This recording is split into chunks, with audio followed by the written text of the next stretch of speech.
Maître Adolphe Mopotu Mogbaya, mbote na yo. Mbote ndeko Marius Muunga. Maître Adolphe, liberté provisoire oyo, Vital Kamerhe azui lelo euti wapi. Toyebi que azalaki na prison, toyebi que bazalaki kosambisa ye, toyebi que ti lelo nan baloba te kaza innocent. Mbala moko tolali tolamuki balobi liberté provisoire. Euti wapi ko expliquer biso muke.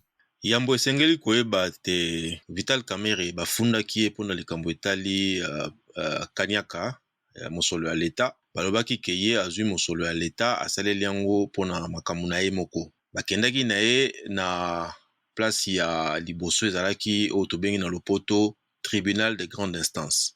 Kuna basambisaki ye, bamonaki ke azali coupable nde bayaki kopesa ye etumbu ya 20 ans ya boloko. Mais Vital Kamerhe azalaki na ba droit même ata bapesaki ye etumbu wana ya koboya décision wana ya tribunal de grande instance. Yango wana akendaki na appel na niveau ya cour d'appel ya Gombe. Na cour d'appel procès esalamaki, mais cour d'appel confirmaki ezalaki lokola bandimaki makambo oyo tribunal ya liboso esambisaki Vital Kamerhe pona koloba ke Vital Kamerhe nde asalaki pe azwaki mosolo wana ya leta asalelaki yango, nde yango bayaki kondima. Mais na bokeseni na tribunal ya liboso bakitisaki peine na ye mwa muke, ezongwaki na 20 ans ekomaki na 13 ans. Mais esukaki wana kaka te, parce que malgré que Vital Kamerhe bakonfirmaki etumbu na ye oyo bapesaki ye na tribunal ya liboso, tribunal ya mibale malgré ke bakonfirmaki yango, mais atikalaki lisusu na nzela moko po ya koboya décision oyo bazwaki na niveau ya cour d'appel. Yango wana akendaki na niveau ya cour de cassation.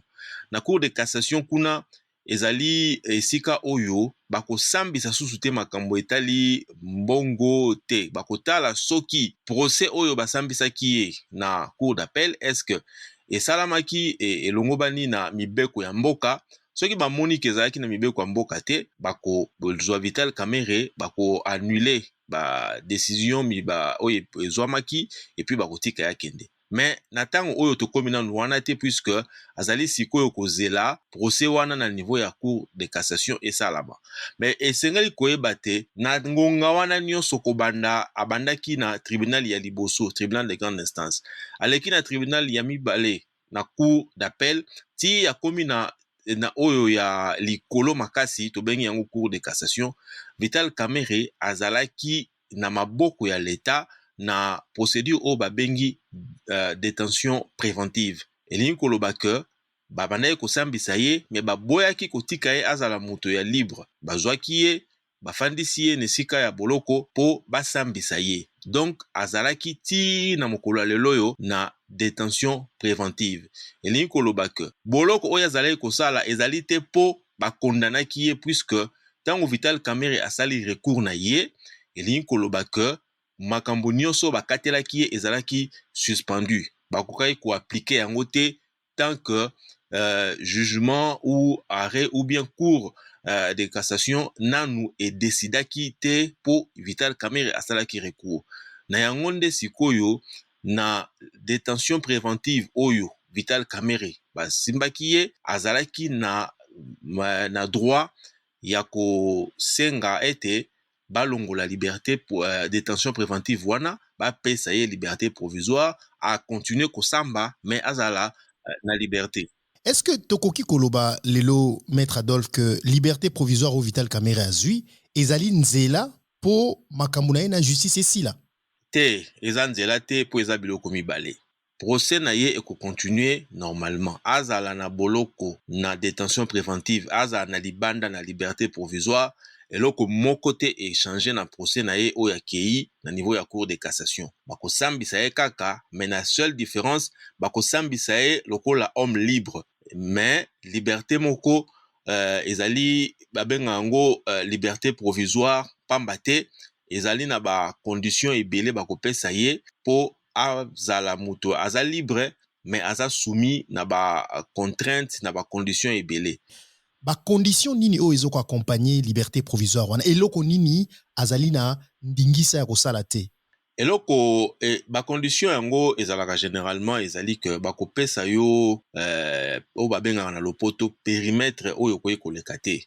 Na périmètre wana il faut kobakisa bakoloba na yo ke okoki kokite neti engumba ya Kinshasa te. Comme ye avandaka na Kinshasa, procès osalama na Kinshasa, akoki kozwa pepo te abima ou bien kozwa mutuka ou bien nini akende na mboka mosusu ou bien na province. Akozala kaka na Kinshasa parce que eza liberté provisoire. Eloko ya mibale ezali makambo etali procès na ye. Lokola nanu esili te, akoki kolobela yango te na public na bato. Akozela parce que procès wana ezosalama nanu esili te, il faut azela ti mokano ou bien décision bakozwa ekomi mokano ya suka oyo tolobi na français, la décision est devenue définitive. Nde na moment wana akoki kozala na liberté ya koloba makambo wana. Elingi koloba ke lokola ngai mopanzi sango na yambi Vital Kamerhe soki na tunie mituna par rapport ya procès na ye akoki kolobela yango te. Akoki kolobela makambo ya procès na ye te po esili nanu te. Akoki koloba makambo mosusu, akoki kobeta masolo ya mwasi na ye, ya bana na ye, ya mituka na ye, mais akoki koloba makambo ya oyo etali makambo ya procès nanu te po esili nanu te. Est-ce que Maître Adolphe, Vital Kamerhe lelo soki ndenge azwi liberté provisoire wana, est-ce que azana droit ya kobeta masolo ya politique na milieu public? Masolo ya politique akoki kobeta yango po na nini? Po na condamnation oyo bapesaki Vital Kamerhe balobaki ke akosala politique te, mais condamnation wana eza suspendu. Nanu babandi ko appliquer yango te po Vital Kamerhe asali oyo tobengi recours pourvoi en cassation. C'est-à-dire akei koboya décision wana.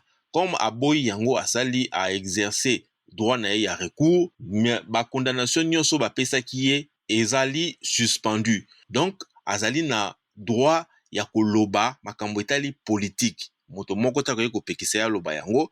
Liberté provisoire oyo Vital Kamerhe azwi, Maître Adolphe, avantage nango eza nini par rapport ya issue ya ndenge procès na ye kosilela? Bon, avantage ya liboso ezali yambo azalaki na détention préventive. Elingi koloba ke azalaki na esika oyo mouvement akoki kosala mouvement te. Ofandika kesika moko okoki koningana te. Même po kende komona munganga, il faut osenga autorisation bapesa yo po bima mona munganga. Mais sikoyo akomi moto azali kotambola, akoki kolongwa, akoki kokende tala bandeko na ye, akoki kokende komona munganga, akoki kokende na banque, akoki kokende na bisika ebele. Donc azali moto oyo bapesi ye mwa liberté ndambu par rapport na esika azalaki. Mais kotalisa par rapport ya procès eza na impact moko te par rapport ya procès. Ndenge abimi wana bakoki pe lelo yo cour ekoki ko décider baboyi recours na ye et puis bakozwa ye bakozongisa ye na boloko po abanda sikoyo ko purger oyo tobengi na lopoto ko purger peine na ye. Bakozwa batango oyo ya sasali na boloko balongoli yango na temps oyo etikali asala par rapport à condamnation. Eza lokola ndenge bakondanaki ye na 13 ans bakolongola une année oyo asi asali soustraire na 13 ans wana. Justice eza na obligation ya kokende na procès wana te na suka. Ekoki kobimisa biloko mibale. Ya liboso bakoki kondima makambo oyo Vital Kamerhe alobaki. Aeksengi na cour te baboya décision oyo cour d'appel ezwaki. Wana nde Vital Kamerhe akozala sikoyo confirmer abimi. Batiki ye abimi libela procès esili bapesi ye raison.